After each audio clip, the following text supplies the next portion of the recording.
ഇതാണ് ഞങ്ങളുടെ ടർക്കി കോഴിയെ കണ്ടോ. ടർക്കി കോഴി ഇറക്കി വിട്ടോ. കുറേ നാൾ ഈ കൂട്ടിലായിരുന്നു. കൂട്ടി ഇരുന്നിട്ട് ഇപ്പോൾ ഇറക്കി വിട്ടോ. അപ്പോൾ അതിങ്ങനെ കൊത്തി കൊത്തി നടക്കുക. അത് 4 മാസമായ കോഴികളാണ് എല്ലാം. അപ്പോൾ ഈ പോച്ചയൊക്കെ കഴിച്ച് രാവിലെ അപ്പം കാല് കെട്ടിയിട്ടാണ് ഇവിടുന്ന്. അല്ലെന്നുണ്ടെങ്കിൽ അത് ഓടും, നമുക്ക് പിടിച്ചാൽ കിട്ടത്തില്ല. അപ്പോൾ അത് കാല് കെട്ടിയിട്ടിട്ട് 2 പേരുടെയും കാല് അങ്ങോട്ടും ഇങ്ങോട്ടും കെട്ടിയിട്ടുണ്ട്. അതായത് ഒരു വലിയ കയറെടുത്ത് രണ്ടറ്റം 2 കോഴിയുടെയും കാലിൽ കെട്ടിയിട്ട്. അപ്പോൾ അത് ഓടിപ്പോകത്തില്ല. ഓടിയാൽ ഏതെങ്കിലും മരത്തേലുമൊക്കെ തട്ടി അവിടെ നിന്നോളും. അപ്പം ഇങ്ങനെ ഇതിൻ്റെ ഇടയിൽ കൂടെ ഇങ്ങനെ കഴിച്ച് പോകും.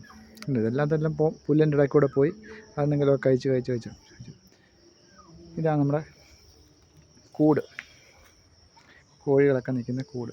കോഴി മീൻസ് ഒരുപാട് കോഴിയൊന്നുമില്ല, 4-5 കോഴിയേ ഉള്ളൂ. ബാക്കി വിറക് വെച്ചേക്കുക.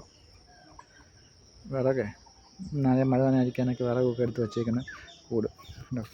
കോഴി ഉണ്ടോ, അതിൻ്റെ ഇതെല്ലാം വിടർത്ത് നിൽക്കുന്നുണ്ടോ. അതിൻ്റെ പ്രായമായെന്ന് തോന്നുന്നു.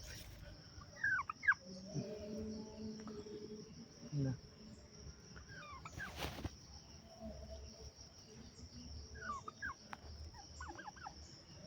ഓക്കെ.